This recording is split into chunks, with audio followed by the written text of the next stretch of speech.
जय हिंद साथियों। मैं राहुल मीणा आप सभी का स्वागत करता हूं आपके अपने इस YouTube channel smart study approach पर। साथियों, हम पढ़ रहे हैं मध्य प्रदेश का सामान्य अध्ययन और मध्य प्रदेश के सामान्य अध्ययन की इस सीरीज में यह आज का हमारा है लेक्चर नंबर 15। यानी कि इससे पहले हमने 14 लेक्चर पढ़ चुके हैं। तो अगर आपने अभी तक उन लेक्चरों को नहीं देखा है तो स्मार्ट स्टडी अप्रोच के यूट्यूब चैनल पर जाएं और जाकर प्लेलिस्ट वाले सेक्शन में जाए तो वहां पर आपको मध्य प्रदेश के नाम से प्लेलिस्ट बनी हुई है, जहां पर हमारे पिछले 14 लेक्चर्स अपलोडेड है। तो आप उन्हें देखें और अपनी तैयारी को शुरू करें। और अगर अभी तक आपने हमारे इस यूट्यूब चैनल को सब्सक्राइब नहीं किया है तो अभी हमारे इस यूट्यूब चैनल पर जाएं और इसे सब्सक्राइब करें और बेल आइकन दबाना ना भूलें, ताकि सबसे पहले आप लोगों को नोटिफिकेशन मिल सके। और आशा करता हूं कि आप लोगों को मध्य प्रदेश का सामान्य अध्ययन इतनी सरल भाषा में पढ़ने में मजा आ रहा होगा और साथ ही साथ आप लोग अपने नोट्स भी बना रहे होंगे। फिर भी अगर आप लोगों को कुछ डाउट्स रहता है तो आप मुझे कमेंट सेक्शन में अपना कमेंट करें, ताकि मैं उसका आप लोगों को उस समस्या का सॉल्यूशन बता सकूं। तो चलिए ज़्यादा समय ना लेते हुए हम बढ़ते हैं और आज का हमारा जो टॉपिक है वह रहेगा मध्य प्रदेश का भौतिक विभाजन। साथियों, ये वाला जो चैप्टर रहेगा इसमें हम इस चैप्टर के बारे में लगभग 70 से 75% चीजें हम पढ़ चुके हैं। ठीक है, जब हम आगे इसको पॉइंट वाइज पढ़ेंगे, कुछ बिंदुओं के आधार पर पढ़ेंगे, तब हम देखेंगे कि इसमें हम काफी कुछ पढ़ चुके हैं और इसका काफी कुछ हिस्से के जवाब भी आप लोगों को आते हैं। ठीक है, चलिए तो हम शुरू करते हैं। और उससे पहले अगर आप लोग कर रहे हैं MPPSC prelims, assistant professor, food safety officer, MPSI, MP police, MP आबकारी, एमपी जेल प्रहरी, एमपी फॉरेस्ट गार्ड, एमपी पटवारी और सभी व्यापम द्वारा आयोजित की जाने वाली एक दिवसीय परीक्षाएं जिनमें कि मध्य प्रदेश का सामान्य अध्ययन पूछा जाता है, उन सभी परीक्षाओं के लिए महत्वपूर्ण है हमारी यह सफलता बैच की मध्य प्रदेश सामान्य अध्ययन की सीरीज, और जिसे हम YouTube पर पढ़ा रहे हैं बिल्कुल फ्री। ठीक है साथियों, चलिए आगे बढ़ते हैं। और हमारा आज का जो मोटिवेशनल कोट्स है वो कुछ इस प्रकार है कि जिंदगी को सफल बनाने के लिए बातों से नहीं, रातों से लड़ना पड़ता है। ठीक है, तो यानी कि हमें दिन रात मेहनत करके अपने लक्ष्य तक पहुंचना है और उसे हासिल करना है। ठीक है, चलिए आगे बढ़ते हैं। और अब तक हमने देखा कि हमारे कौन कौन से टॉपिक कंप्लीट हो गए। तो हमने देखा कि हमारा जो मध्य प्रदेश का गठन है वह कंप्लीट हो गया है। इसके बाद हमने देखा कि हमारे मध्य प्रदेश का सामान्य परिचय वह कंप्लीट हो गया है, मध्य प्रदेश के पर्वत कंप्लीट हो गया है, मध्य प्रदेश की मिट्टियां, मध्य प्रदेश की जलवायु, और पिछला लेक्चर हमारा मध्य प्रदेश की ऋतुओं से रहा है। तो आज हमारा बिल्कुल फ्रेश और नया चैप्टर रहेगा। ठीक है, चलिए तो हमारा जो नया चैप्टर है वो कौन सा है, तो याद रखिएगा हमारा जो नया चैप्टर है वह है मध्य प्रदेश का भौतिक विभाजन। ठीक है, चलिए तो मध्य प्रदेश के भौतिक विभाजन के बारे में हम शुरू करते हैं, लेकिन उससे पहले हम कुछ छोटी छोटी चीजें जान लेते हैं जो कि हमारी परीक्षा के लिए काफी महत्वपूर्ण है।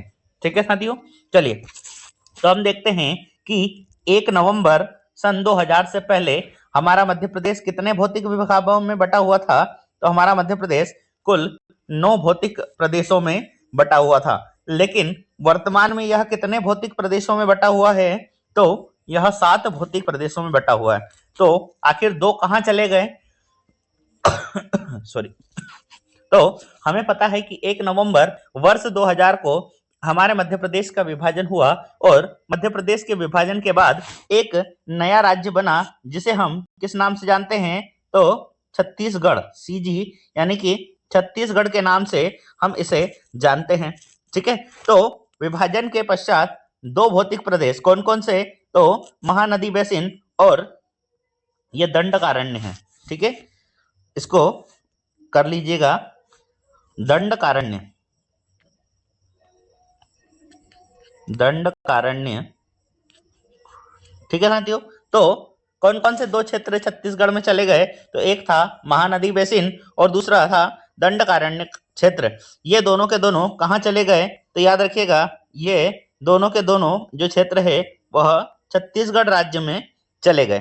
ठीक है, फिर आगे बढ़ते हैं। और संपूर्ण मध्य प्रदेश दक्षिण के पठार का भाग माना जाता है। ठीक है, क्योंकि ये जो हमारा मध्य प्रदेश है दक्षिण के पठार का उत्तर वाला हिस्सा है।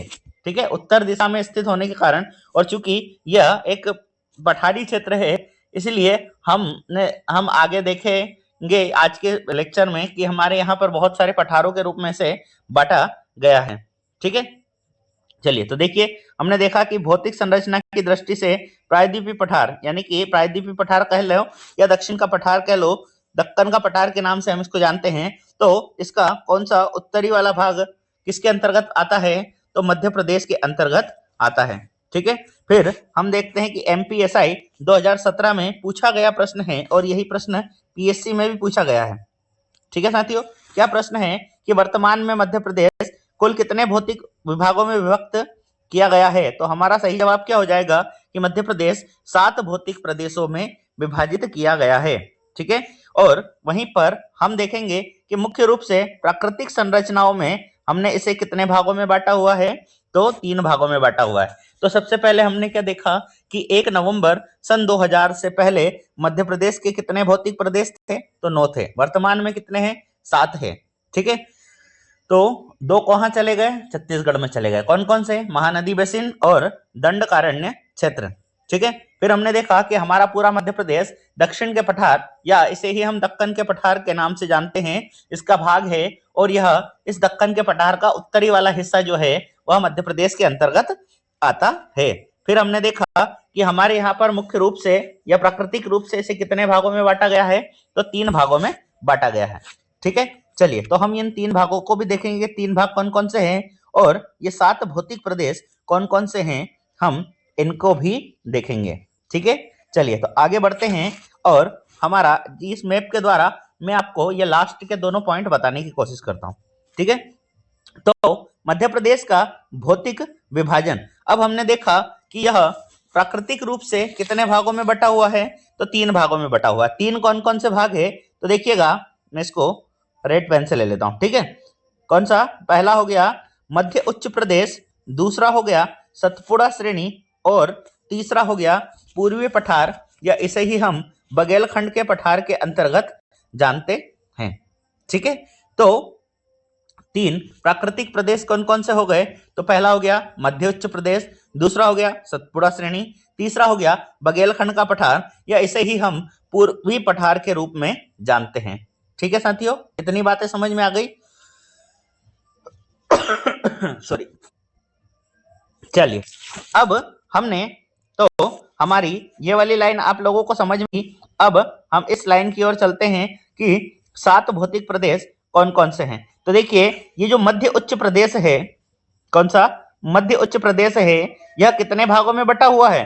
तो याद रखिएगा, यह 5 भागों में बटा हुआ है। 5 कौन कौन से भाग हैं इसके? तो देखिएगा, पहला जो भाग है वह है मध्य भारत का पठार, फिर दूसरा है बुंदेलखंड का पठार, तीसरा है मालवा का पठार, चौथा है रीवा पन्ना का पठार और 5वां हिस्सा है इसका नर्मदा घाटी। ठीक है, तो 5 ये हो गए। 6ठे नंबर पर आता है हमारा सतपुड़ा श्रेणी और 7वें नंबर पर क्या आता है? हमारा पूर्वी पठार। तो अब देखिए, प्रश्न किस प्रकार से आएंगे कि प्राकृतिक रूप से मध्य प्रदेश को कितने भौतिक प्रदेशों में बांटा गया है? तो अपना उत्तर क्या हो जाएगा? 3। कौन कौन से? मध्य उच्च प्रदेश, सतपुड़ा श्रेणी और तीसरा पूर्वी पठार या इसे ही हम बघेलखंड के पठार के नाम से जानते हैं। ठीक है, और फिर इसके बाद भौतिक रूप से हम देखते हैं कि कितने भागों में बटा हुआ है? तो यह 7 भागों में बटा हुआ है। 7 कौन कौन से भाग हैं? तो पहला है मध्य भारत का पठार, दूसरा है बुंदेलखंड का पठार, तीसरा है मालवा का पठार, चौथा है रीवा पन्ना का पठार, 5वां है नर्मदा घाटी क्षेत्र। तो कल को हमसे प्रश्न ये भी पूछ लिया जाता है कि निम्नलिखित में से कौन सा भाग मध्य उच्च प्रदेश का नहीं है? अब इसमें से 3 ऑप्शन हमें इसमें से दे देगा, एक ऑप्शन में हमें या तो सतपुड़ा दे देगा या फिर बघेलखंड दे देगा। तो हमें इस चीज का ध्यान रखना है। ठीक है। छठा कौन सा हो गया हमारा? सतपुड़ा श्रेणी। और सातवां हो गया हमारा पूर्वी पठार। ठीक है। वहीं पर हम देखते हैं कि हमने सतपुड़ा श्रेणी को भी, जब हमने मध्य प्रदेश की पर्वतमालाएं पढ़ी थी, तो उसमें हमने देखा था कि सतपुड़ा भी कितने भागों में बटा हुआ है? 3 भागों में। कौन कौन से? तो पश्चिम में, पश्चिमी क्षेत्र क्या है? राजपीपला। मध्य क्षेत्र जिसे हम महादेव के नाम से जानते हैं, और पूर्वी श्रेणी जिसे हम मैकाल श्रेणी के नाम से जानते हैं। ठीक है। तो ये 3 प्रकार हमारे हो गए।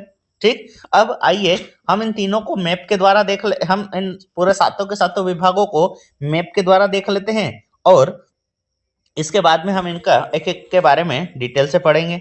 चलिए, तो अगर बात की जाए, हम सबसे पहले किस हिस्से की बात कर लेते हैं? तो हम सबसे पहले मध्य उच्च प्रदेश की बात कर लेते हैं। और मध्य उच्च प्रदेश के कितने भाग है? तो 5 भाग है। कौन कौन से? तो मध्य भारत का पठार, बुंदेलखंड का पठार, मालवा का पठार, रीवा पन्ना का पठार, और नर्मदा नदी घाटी क्षेत्र। ठीक है। चलिए, तो हम देखते हैं कि हमारा जो पहला हिस्सा है वह कौन सा है? तो पहला हिस्सा हमारा हो गया मध्य भारत का पठार। दूसरा हो गया हमारा मालवा का पठार। तीसरा जो है हमारा वह हो गया नर्मदा घाटी क्षेत्र। और 3 हो गए। चौथा हमारा हो गया बुंदेलखंड का पठार। और 5वां हमारा क्या हो गया? तो रीवा पन्ना का पठार। ठीक है। और इसके बाद में हमने देखा कि अगला जो भाग है हमारा वह कौन सा है? तो सतपुड़ा मैकाल पर्वत श्रेणी वाला भाग है, जिसमें हमने देखा था सॉरी, कि ये वाला, इसका कलर चेंज कर लेते हैं, ब्लैक कर लेते हैं। ठीक है। तो देखिएगा, ये वाला हिस्सा हमारा राजपीपला कहलाता था। इसके बाद में ये जो दूसरा वाला हिस्सा है वह हमारा क्या कहलाता था? तो राजपीपला, फिर महादेव, और तीसरा था मैकाल। और लास्ट वाला जो हिस्सा है हमारा वह किस नाम से जाना जाता है? तो बघेलखंड के पठार के नाम से जाना जाता है।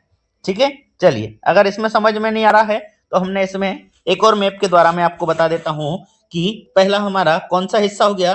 तो यह हो गया मध्य भारत का पठार। दूसरा हो गया बुंदेलखंड का पठार। तीसरा हो गया रीवा पन्ना का पठार।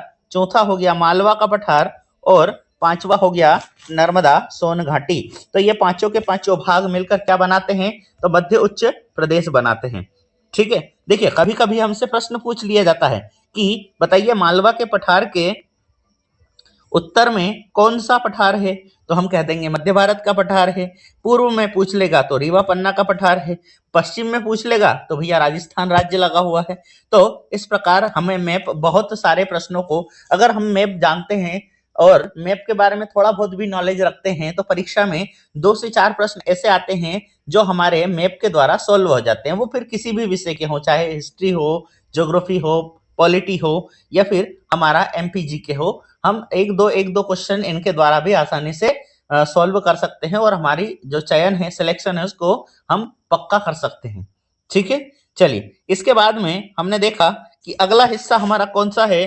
तो सतपुड़ा मैकाल श्रेणी। और 7वां हिस्सा है हमारा बघेलखंड का पठार। ठीक है साथियों। चलिए आगे बढ़ते हैं, और हम हमारे इस टॉपिक को किस किस भागों में पढ़ेंगे?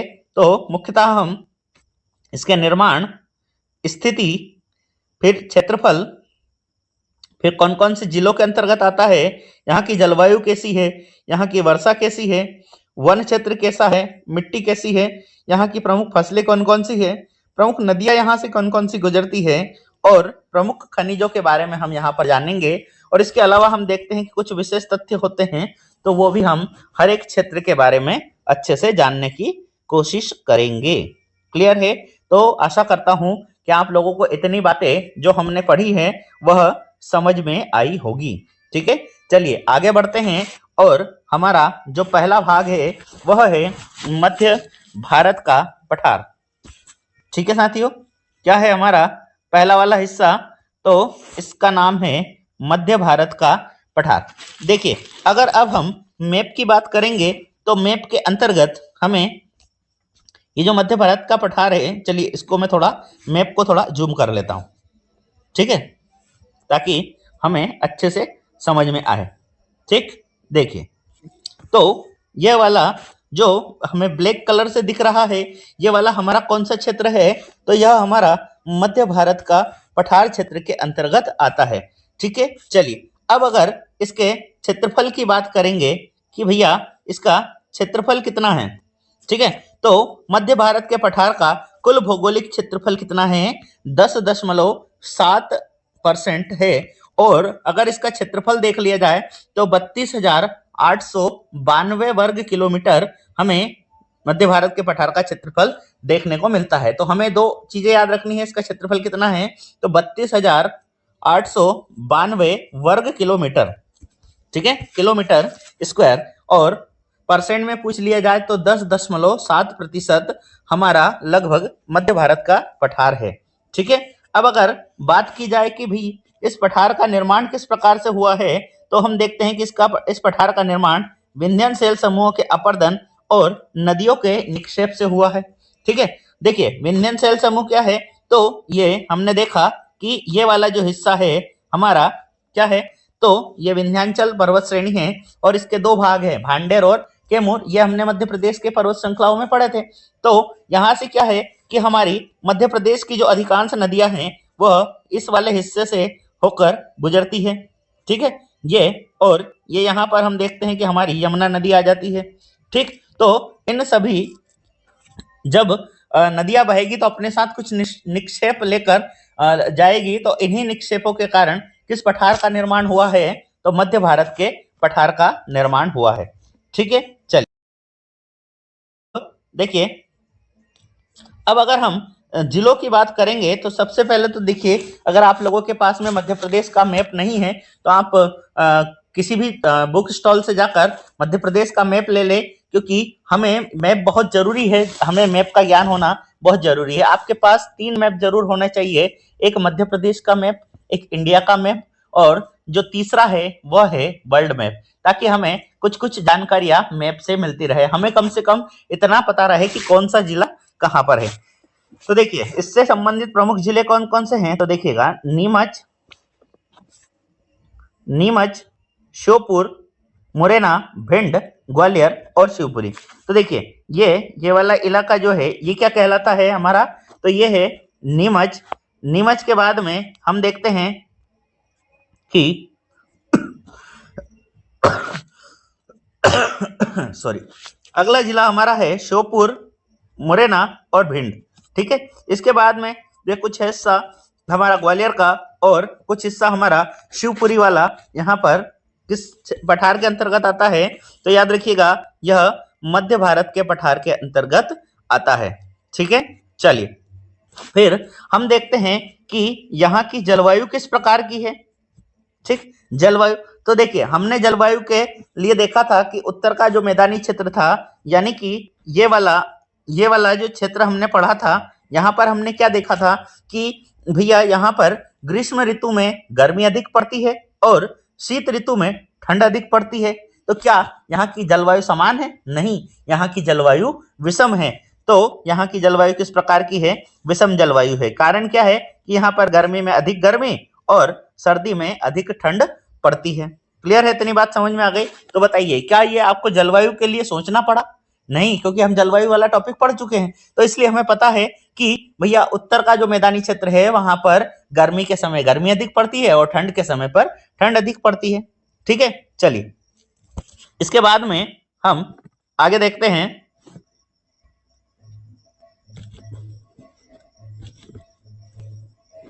एक मिनट रुकिएगा, मैप को थोड़ा हटा लेता हूं। ये मैंने मैप को थोड़ा नीचे कर दिया। ठीक है, चलिए अब हम देखते हैं कि यहाँ की वर्षा किस प्रकार की है। तो हमने वर्षा वाला क्षेत्र देखा था, तो याद रखिएगा जो हमने वर्षा देखी थी तो ये वाला जो इलाका है, ठीक है, ये जो मैप के इधर इधर वाला मैं शेडेड कर देता हूं, ये वाला इलाका, तो यहाँ पर जो वर्षा पाई जाती है, वर्षा की मात्रा है वह किस प्रकार की है, तो 50 से 75 सेंटीमीटर वर्षा, यानी कि अल्प वर्षा वाला क्षेत्र या कम वर्षा वाला क्षेत्र। क्योंकि इसके बाद हमने देखा कि 50 से 75 के बाद 75 से 125, फिर 125 से 150 और फिर 150 से अधिक सेंटीमीटर वाली वर्षा का क्षेत्र देखा। यानी कि ये वाला जो क्षेत्र है हमारा, यहाँ पर वर्षा कैसी है, तो अल्प वर्षा का क्षेत्र है, इसीलिए हमने देखा कि किस जिले में सबसे कम वर्षा होती है, तो हम देखते हैं कि भिंड जिले में सबसे कम वर्षा हमने दर्ज की है। ठीक है, इतनी बातें समझ में आ गई आप लोगों को।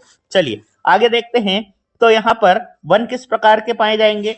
अब मुझे बताइए कि जब वर्षा की कमी होगी, पानी की कमी होगी, और जहाँ जिस क्षेत्रों में पानी की कमी होती है, जैसे हम अगर राजस्थान क्षेत्र की बात करें तो वहां पर हमें कांटेदार वन या वृक्ष मिलते हैं। तो यानी कि यहाँ पर किस प्रकार के वन मिलेंगे हमें, तो यहाँ पर हमें शुष्क कटीले पर्णपाती वन मिलेंगे, चूंकि ये अपनी पत्तियां भी गिरा देते हैं। हम हमारे ये मालवांचल वाले क्षेत्र में देखिएगा तो यहाँ पर हमें कांटेदार पेड़ मिलेंगे, और यहाँ के पेड़ गर्मी के मौसम में अपने पत्तियां भी गिरा देते हैं, यानी कि पर्णपाती वन यहाँ पर पाए जाते हैं, जिसमें हम देखते हैं कि बबूल और पलास।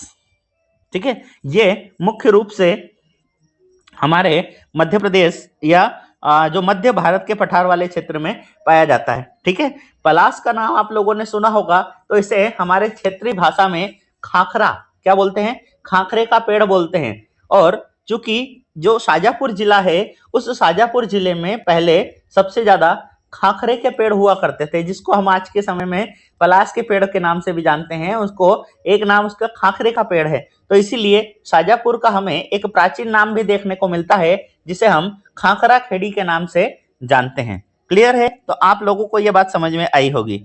ठीक है, चलिए फिर हमने देखा कि यहाँ की मिट्टी किस प्रकार की है। तो हमने इस वाले क्षेत्र में जब मध्य प्रदेश में मिट्टियों का विभाजन किया था, तो ये जो उत्तर वाला इलाका है, ये वाला, यहाँ पर हमने देखा था कि जलोढ़ मिट्टी पाई जाती है, और सबसे ज्यादा उपजाऊ कौन सी मिट्टी थी, तो जलोढ़ मिट्टी थी। और इसी जलोढ़ मिट्टी को हम एक और किस नाम से जानते हैं, तो याद रखिएगा, इसे हम कछारी मिट्टी के नाम से जानते हैं। क्लियर है, इतनी बातें समझ में आ गई होगी। चलिए फिर अगर हम फसलों की बात करेंगे, तो यहाँ पर हमें सरसों, ज्वार, तिल और गेहूं आदि फसलें हमें यहाँ पर मुख्य रूप से हमारे द्वारा उगाई जाती है। चलिए आगे बढ़ते हैं और हम नदियों की बात करेंगे। तो देखिएगा, मैं इसको मैप को इरेज कर लेता हूं, ताकि मैं थोड़ा सा नदियां भी आप लोगों को बना के बता दूंगा। ठीक है,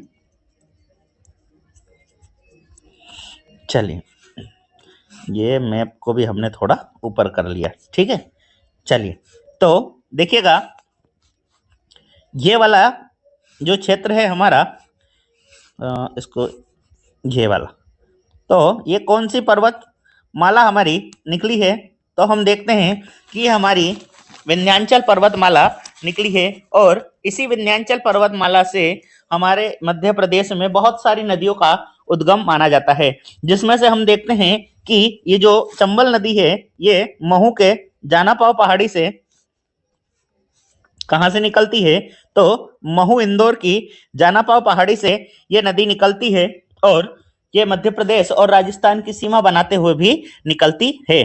ठीक है, इसके बाद में हमें सिंध नदी, जो कि विदिशा वाले इलाके से हमें देखने को मिलती है। इसके बाद काली सिंध और पार्वती नदी, तो ये भी हमारे विंध्याचल पर्वत श्रृंखला से निकलती है। वहीं पर हमें सीप नदी, ये वाला छोड़ दीजिए। ठीक है, तो हमें मुख्य रूप से कौन कौन सी नदियों के नाम याद रखने हैं, तो भैया मध्य उच्च प्रदेश में कौन कौन सी नदियां बहती है, तो यहाँ की प्रमुख नदियों में चंबल, सिंध, काली सिंध, पार्वती और सीप नदी यहाँ पर मुख्य रूप से पाई जाती है। ठीक है, चलिए आगे देखते हैं।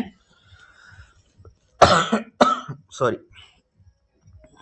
चलिए अब यहाँ पर कुछ विशेष तथ्य देख लेते हैं। तो यहाँ के कुछ विशेष तथ्य इस प्रकार है कि मध्य भारत के पठार को हम किस नाम से जानते हैं, तो याद रखिएगा, इसे हम सरसों की हांडी के नाम से भी जानते हैं। ठीक है, चलिए सरसों की हांडी क्यों कहते हैं, क्योंकि हम भिंड, मुरैना, श्योपुर यानी कि चंबल संभाग में हमें सबसे ज्यादा कौन सी फसल उगाई जाती है, तो यहाँ पर हम लोगों के द्वारा सरसों की फसल उगाई जाती है।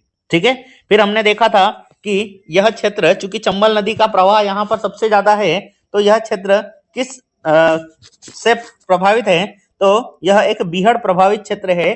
या इसी क्षेत्र में हमें, आप लोगों ने नाम सुने होंगे पहले के जमाने में बीहड़ यानी चंबल के डाकुओं के बारे में। और चंबल के डाकू, जिसमें हम देखते हैं फूलन देवी, मलखान सिंह जैसे बड़े बड़े जो बागी थे, उन लोगों के बारे में हमें जानने को मिलता है। और यही वाला क्षेत्र जो है मध्य उच्च प्रदेश का, ये मृदा अपरदन से त्रस्त क्षेत्र भी हमारा माना जाता है। ठीक है, हमारा माना जाता है। ठीक है, और अगर बात की जाए कि मध्य भारत के पठार, या इसे ही हम ग्वालियर चंबल पठार की बात करें, तो इसकी जो सबसे ऊंची चोटी है वो कौन सी है, तो टोगरा चोटी। कौन सी? टोंगरा चोटी है, जिसकी हाइट कितनी है, तो 430 मीटर है, और यह श्योपुर जिले में स्थित है। क्लियर है साथियों?